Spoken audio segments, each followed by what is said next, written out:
Sir, magtatanong lang po. Sir, pwede ba naka-short sa EDSA? Short? Opo. Basta nakasapatos ka. Basta? Sapatos. Basta nakasapatos? Oo, bakit? Sige po, may magtatanong lang po kasi mga grupo ko. Oo, kasi pag nasa tsinelas ka, huli ka talaga. Sige po, basta nakasapatos lang.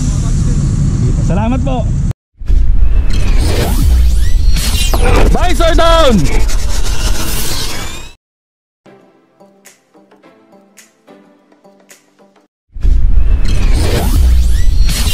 Visor down! Dress code violation tungkol sa mga nagmumotor na naka-short. May penalty ba? May huli ba? Sa LTO at sa MMDA or kahit sa mga city? Meron ba o wala?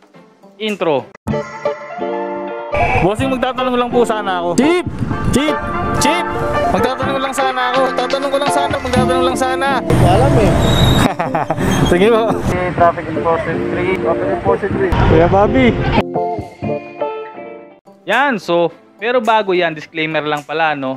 So kung anong mapapanood nyo dito sa video na to, nagtanong-tanong tayo sa mga nasa daan na law enforcement, no? Law enforcer, no? Kung ano ang input nila, kung may violation ba o wala. Pero bago yan, pakinggan muna natin ang sinabi ni Boss Jojo, no? General Manager ng MMDA. Shoutout to you, sir. Nung way back 2019 pa tungkol sa usapin na yan. So ito yung sinabi niya. Panoorin nyo. Pero may suggestions po ang LTO sa mga groups, no? Kung paano magiging mas safe ang inyong pagmamotor.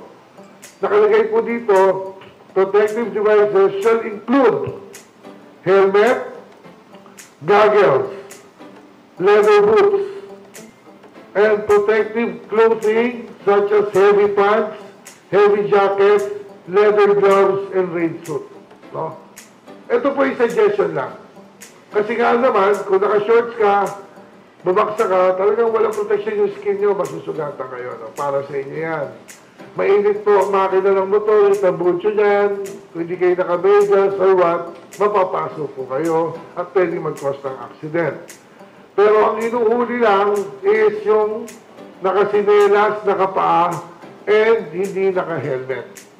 Yan, no? So technically, way back 2019 pa, dapat hindi kasama ang naka-short sa dress code violation. Pero, may pero pero syempre, nagbigay sila ng payos tungkol sa mga motorcycle group na kung hanggat maaari para safe sa biyahe, kailangan naka-full attire, naka-pantalon, or kung ano man, wag lang naka-short. Pero, sa violation ng dress code, wala. So, kung makikita nyo sa MMDA traffic rules, number 221 I think, so pakicheck na lang kung tama. Ilalagay ko yung link sa baba.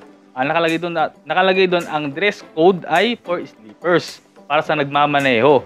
Yun, no? So hindi short. Pero, puro pero, no? So kayo nang bahala umintindi dito sa video na to. Kasi hindi ko masabi kung may violation ba o wala.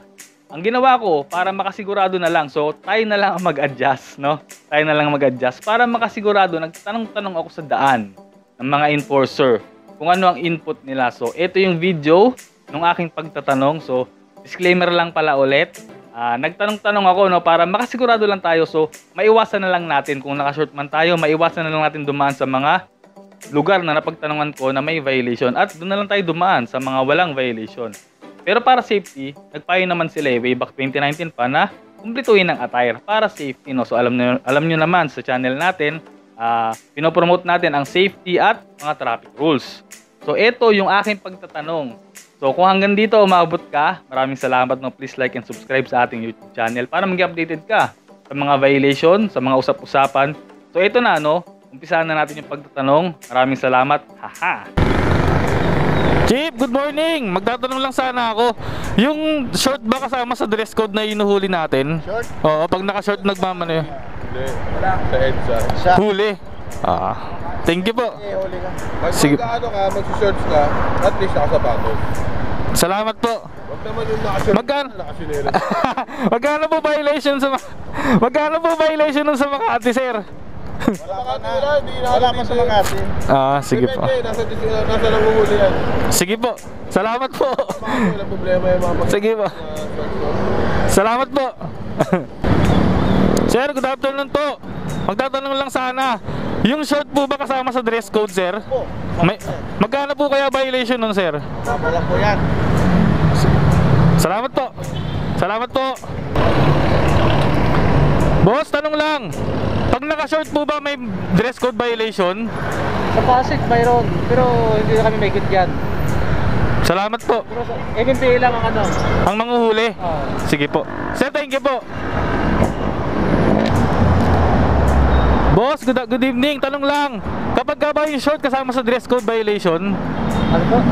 Pag naka-short po kasama sa dress code violation? Sa dito sa Short? Opo. Sige po. Salamat po. Thank you.